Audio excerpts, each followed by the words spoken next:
When I was in the 5th grade, a lot of the people that I hung around with and considered my friends decided that it was high time for them to start quote-unquote dating their crushes. We were like 9 or 10 years at the time. It wasn't that serious. So it became a whole thing.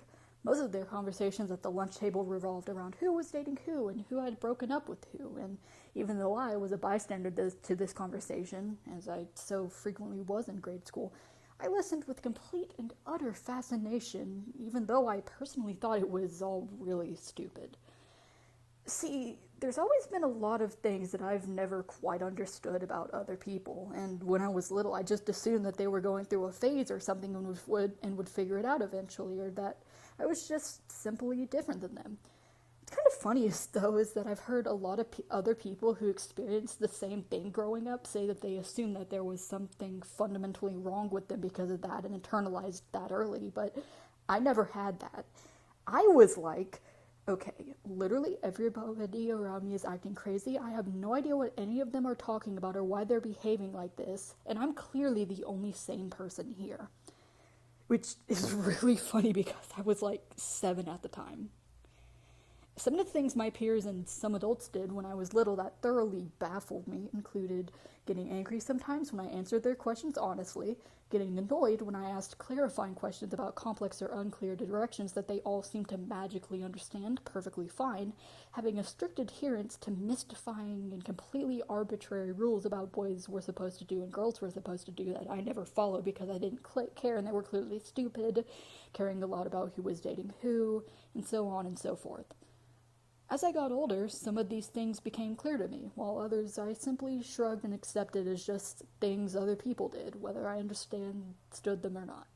Somewhere along the way, I learned that I preferred being alone because other people were complicated, and I learned that some people, okay, a lot of people, thought it was weird and off-putting, which I was fine with because I didn't really like them either, and I learned shame. I also learned that there were words for the things that I was experiencing and how I fit into the world, and that I wasn't the only person alive who felt this way, and that I wasn't alone, which was nice. Those words were autistic and something else, if you were wondering.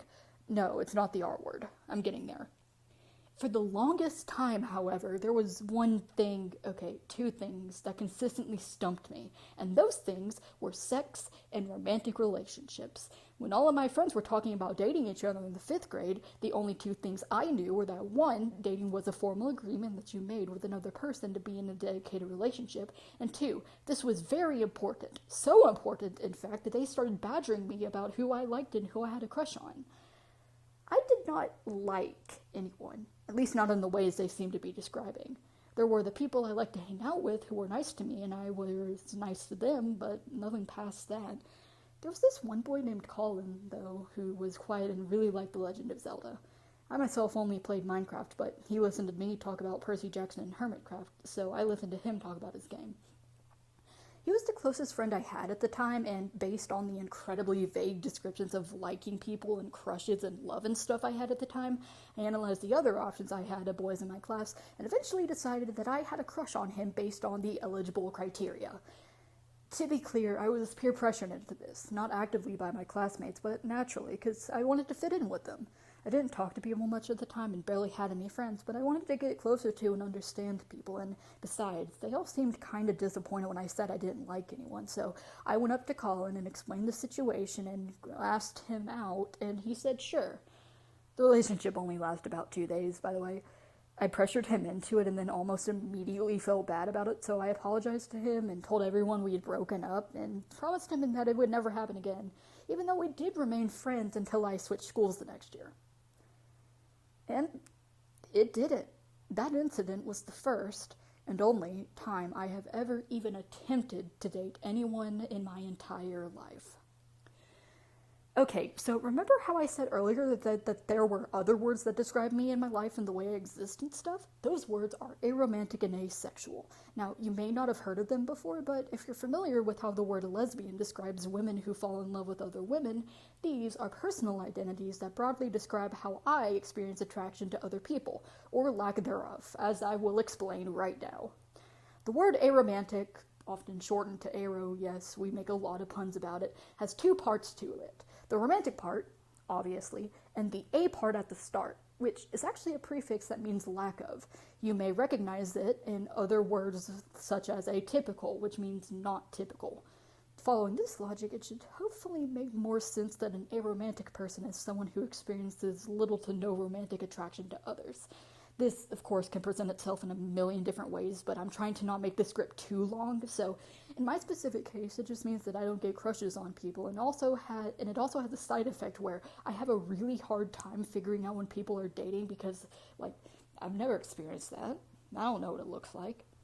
Similarly, an asexual person, often shortened to ace, and yeah, there are puns here also, is someone who experiences little to no sexual attraction. Again, there's a million different ways to represent this, but in my specific case, it means that I don't want to fuck people because I don't get horny by looking at anyone, and I just don't care. For the record, aromantic people can in fact be, and often are in romantic relationships, and there are asexual people who fuck frequently. And there's both aro people who enjoy reading and writing romance, and ace people who enjoy reading and writing smut and porn. Again, the definitions only apply to how those desires apply to other people, not about if you make the decision to emulate or act on them or find them interesting and want to study them or whatever. Now, you may hear this and you might be like, oh, that's tragic, or that's so sad. You're missing out on one of the fundamental parts of the human experience. And, well, okay, maybe to you, it's not like I don't agree. It would probably suck if I actually wanted to experience these things and wanted a partner, but I don't. I'm just chilling over here. Also, it's just not very polite. It's kind of like saying, oh, I feel sorry for you because you're not into women, and women are awesome, to a gay dude whose boyfriend or husband or best friend's dad or whatever is standing right next to him. I could go into so much fucking detail on this subject, okay? The rainbow spectrum of human sexuality is a fascinating subject, and I've been unofficially specializing in this specific section of it, but I won't, because I'm planning on making this into a video, and I hate editing, and the longer the script is, the more background footage I have to record, and the more I have to edit. So, throwing literally all of that aside, with all that in mind, here's the part of the script that I wrote 14 fucking paragraphs of context to get to, because I have terminal yapping disease, and physically cannot infodump about something or start talking about a topic without giving everybody the proper context required to understand it first. I have beef with the way that American pop culture and media portrays dedicated relationships, because I thought that the only reason that anybody got into long-term commitments like dating and marriage with each other was because of a feeling or bullshit like that for 17 fucking years, and I will probably literally die mad about it 6 trillion years from now or something. Every single movie I watched or story I read that had romance in it almost always has the relationship develop in one way. Man meets women, violin music plays, the camera budget goes up for like 5 seconds, and then they talk a little and either agree to start dating right then and there or mutually think about each other for a week, and then the happy ending happens or whatever, and it fucking confounded me. I was like, how does this work? They just met. If this is what love is, well, that's a damn stupid reason to drop literally everything in your life to run off with some person you just met like 3 seconds ago. They don't even know each other's personalities. This isn't a sustainable relationship. What is going on? For 17 years, I was under the assumption that dedicated romantic and sexual relationships were fundamentally different from relationships and the type of relationships you have with your family members. Because instead of being based on naturally occurring interactions with people in a shared place that, if done correctly and if bolstered by proper communication, leads to a slow evolution of mutual trust, understanding, and knowledge based on past experience, that this is somebody that you can just walk into and just say whatever and they'll respond in kind. Dedicated relationships are instead founded on some sort of vague, undefined feeling that literally nobody was ever able to explain to me in ways that made sense, and also a promise that's extremely flimsy and suspect of being broken, unless every single fucking pop song in existence has lied to me. I thought these two things were completely different, and I fully did not understand why people would just run into them head first. For a while, I was convinced that the prerequisites for a healthy, dedicated relationship were A, good communication, B, honesty, 3, a willingness to change, and D, a pre-existing close friendship, because I had literally never borne witness to a long-term relationship that magically worked itself out on a whim in real life. I thought that 98% of the human populations were idiots. I didn't take this shit seriously at all because it made no sense. And then I hit high school and people started getting serious with each other, and I was like, okay, I've got to be missing something here.